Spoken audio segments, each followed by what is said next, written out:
ways you are losing money, and basically ni vitu kidogo kidogo huwa tuna assume, but at the end of the day you end up losing so much hata haujui.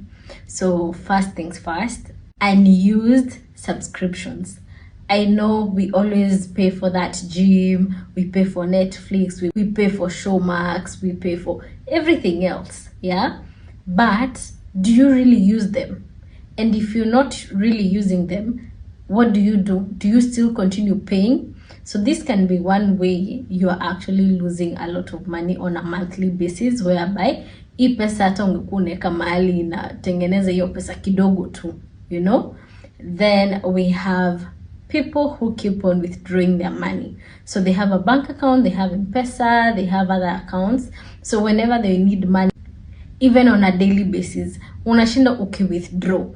Iyo withdraw M-PESA leo, kesho withdraw kwa bank, kesho kutwa to your other accounts that you have.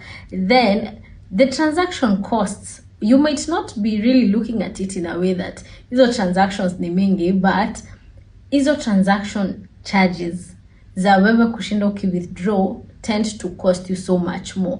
You know, we tend to assume on the small things, unasema hiyo si pesa mingi, but add your pesa on a monthly basis or on a yearly basis, that's quite an amount you can actually save up on. So just budget, know how much you need, so that by the time you're withdrawing, you just withdraw money that will be able to cater for those needs that you have.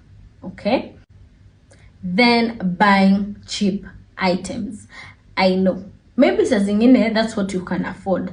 It's okay, but then don't you think you can be able to just sacrifice kidogo, budget, save up a bit more and buy something of quality, rather than buy something cheap today and then in a few months then you either have to replace it or you have to buy another item, so it ends up costing you so much. So unapata tu uko na recurring cost every other time, and that's how you find yourself hata haupati pesa yaku save. So please be keen on that, okay? Please do take actions. As much as unasikia hapa naongea, please do take action. I hope you have learned something today, and I'll be seeing you next time. Bye.